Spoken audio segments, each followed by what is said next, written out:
Continuamos nossa explicação do Sutra do Diamante, a sabedoria do Sutra do Diamante. Nesse momento, o venerável Subhuti levantou-se de seu assento na assembleia, descobriu seu ombro direito e com seu joelho direito, tocando o solo, juntou respeitosamente as palmas das suas mãos e disse ao Buda: que excepcional, Bhagavat! O Tathagata, com habilidade, protege e tem em mente todos os Bodhisattvas, encomendando-lhes a transmissão do Dharma. Bhagavat. Quando um bom homem ou uma boa mulher gerar a mente da Anuttara Samyaksambodhi, em que deve residir sua mente e como deve controlá-la? Vamos explicar esse trecho. Esse sutra designa Subhuti como o principal interlocutor. Na Assembleia do Prajna, Subhuti é um praticante Sravaka, não é um Bodhisattva. Então, como ele pode discutir o ensinamento do Mahayana com o Buda? Isso é porque o Prajna é destinado ao Mahayana, mas também transforma esotericamente, sutilmente, os praticantes dos dois veículos, Sravaka e Pratyeka-Buddha. E porque ele também, Subhuti, está em sintonia com o método do Prajna. Como? Primeiro, ele é o primeiro na compreensão do Sunyata entre todos os discípulos. Aquele que realizou a Samadhi do não conflito. Capaz de compreender profundamente a verdadeira natureza do Sunyata. Isso é Subhuti. Segundo, além disso, ele tem uma mente compassiva, empatiza com o sofrimento dos seres sencientes. Então, não deseja disputar ou brigar com as pessoas. Possui grande sabedoria e pode expressar a virtude do não conflito a partir da mente da compaixão, tendo um espírito de Bodhisattva. Portanto, a maioria dos sutras do Prajna são liderados por ele ou perguntados por ele como o interlocutor principal. Venerável, ou ancião, ou senhor, é um termo de respeito, usado por aqueles que são mais velhos ou virtuosos, como aqueles que mantêm preceitos puros, entendem profundamente o Dharma ou alcançaram a fruição do caminho. São chamados de ancião, senhor ou venerável. Subhuti. Esse nome tem sentido, tem um significado. Em sânscrito, traduzido como nascido do Sunyata, ou bem manifestado. Diz a lenda que quando Subhuti nasceu, os tesouros da família desapareceram subitamente. E pouco depois, os bens reapareceram naturalmente. Então, os pais decidiram chamá-lo, nomeá-lo Subhuti. Discípulos do Buda pedindo o Dharma é uma prática com procedimento respeitosos. Portanto, Subhuti, no meio da assembleia, ele levantou-se de seu assento na assembleia, descobriu seu ombro direito e com seu joelho direito, tocando o solo, juntou respeitosamente as palmas das suas mãos e disse ao Buda: descobriu. Significa revelar o corpo. Descobriu o ombro direito.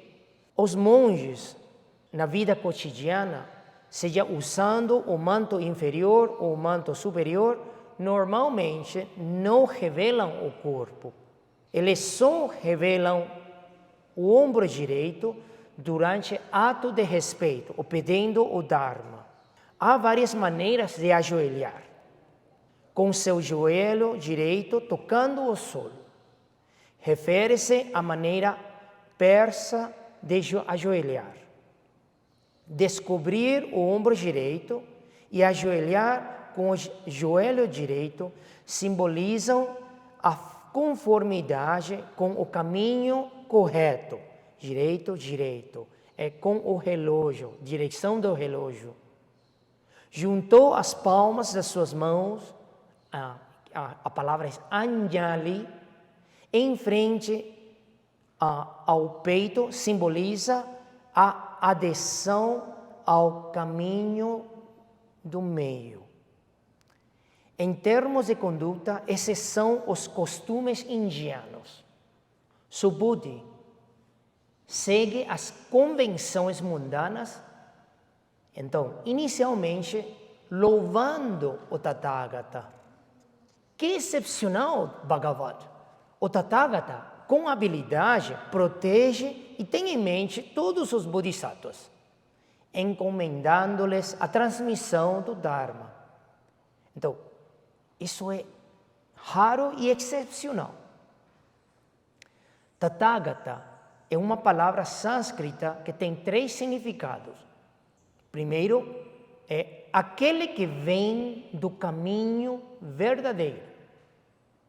Segundo, aquele que compreende a verdade conforme ela é.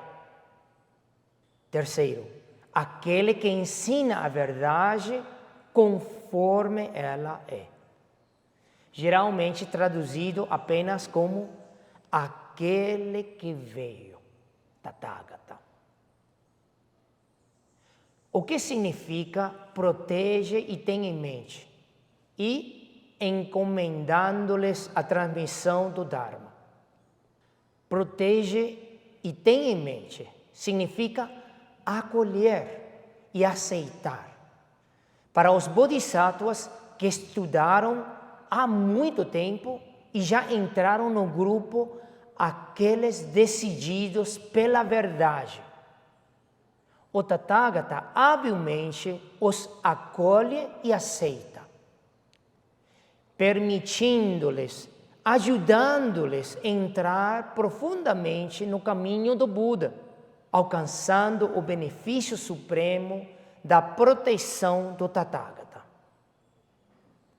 Diz-se que os bodhisattvas entram no caminho e recebem a luz do Buda, ou a bênção dos Budas, que é a evidência clara de serem acolhidos pela sabedoria do Buda. Então, esse grupo chamado aqueles decididos pela verdade, são 3 grupos dos praticantes. Aqueles decididos pela verdade, aqueles decididos pela falsidade, que se desviaram da verdade. E terceiro os indecisos, ainda não decididos, encomendando-lhes. Significa aconselhar e advertir para os bodhisattvas que são novatos e ainda não entraram no grupo aqueles decididos pela verdade. O Buda habilmente os ensina para que eles não abandonem a prática do Mahayana e avancem corajosamente. Pode-se dizer, o Buda protege e tem em mente os bodhisattvas, permitindo que eles obtenham grande benefício dentro do Dharma. E o Buda instrui, encomenda os bodhisattvas, permitindo que eles sigam os grandes passos dos Budas, mantendo o Dharma e transformando os outros. Em resumo, o Buda protege e encomenda aos Bodhisattvas, permitindo que o Dharma do Mahayana seja transmitido com continuidade. A habilidade em ensinar os Bodhisattvas já era bem conhecida por Subhuti. Então, ele primeiro louva e enaltece o Tathagata, como uma introdução para iniciar a discussão sobre o significado profundo do Mahayana. Há uma interpretação que diz: Subhuti testemunha o caminho que persiste. Elogia antes de falar, elogia o Tathagata antes de falar. Então, ele louva com devoção. A seguir, Subhuti pergunta ao Buda: os homens e mulheres que desenvolvam ou geram a mente da Anuttara Samyaksambodhi, como devem residir sua mente, como devem controlar sua mente? Essas duas perguntas são para aqueles que geraram a mente para a iluminação suprema. Então, o que significa gerar a mente da Anuttara Samyaksambodhi? Okay, vamos compreender isso, entender isso primeiro. Anuttara, traduzido como supremo. Samyak, traduzido como completamente correto. Sambodhi, traduzido como iluminado, iluminação, o desperto. Juntos significam a suprema e completamente correta iluminação, despertar. Isso se refere a tudo relacionado ao fruto de Buda, centrado na grande iluminação do Buda, englobando todas as virtudes e benefícios do estado de Buda. E falando apenas de Sambodhi, a iluminação correta, isso também se aplica aos Sravakas e Pratyekabuddhas. A sabedoria correta, livre de ilusão e elaborações conceituais, completamente ou universalmente. É a completamente, totalmente correta iluminação. Isso refere-se à verdadeira natureza de todos os fenômenos, acessível universalmente a todos os seres. Mas isso é algo que os Bodhisattvas podem perceber parcialmente. Apenas os Budas podem realizá-la completamente. Por isso também é chamado Supremo, Anuttara. Os seres sencientes são baseados em afeitos e desejos. E os Budas estão livres de todos os apegos e alcançam a suprema correta iluminação. Portanto, a grande iluminação é a base. Gerar a mente da Anuttara Samyaksambodhi é, portanto, gerar a mente para se tornar um Buda. Gerar a mente, ou seja, a motivação, intenção, que se aplica tanto ao bem quanto ao mal. Neste caso, gerar a mente é gerar a mente a Anuttara Samyaksambodhi. É a geração da mente da primeira ordem, o mais supremo, com o objetivo supremo, grandioso, supremo e definitivo de se tornar um Buda, estabelecer um vasto e profundo voto, estabelecer uma convicção inabalável Isso é chamado de gerar a mente para a suprema e completamente correta iluminação. Mas, por que se tornar um Buda? Okay. Primeiro é gerar a mente da Anuttara Samyak Sambodhi. É querer tornar Buda. Mas por quê? Deve-se saber, a grande mente de Bodhi nasce da grande mente da compaixão. Então, desenvolver a mente para se tornar um Buda está necessariamente relacionado à liberação de todos os seres sencientes. Diz-se no Sutra que os Bodhisattvas só nascem da grande mente da compaixão, não de outros bons dharmas. Tornar-se um Buda para o benefício de todos os seres. Por causa do incentivo da mente compassiva, estabelecer a grande aspiração de liberar seres, tomar o Buda como modelo, praticar grande compaixão, grande sabedoria, grande coragem, grande força, para salvar todos os seres sencientes. Isso é chamado de gerar a mente de Bodhi. Então, o praticante do Mahayana mantém preceito pela compaixão pelos seres. Pratica a meditação, a concentração pela compaixão por os seres. E quer realizar a sabedoria para ajudar aos seres. Portanto, se alguém anseia pela fama ou de tornar um Buda, vou tornar um Buda, eu quero ficar e ser louvado pelos seres como uma estátua, por benefício próprio. Essa já não é a mente de Bodhi. E nem falar de tornar Buda.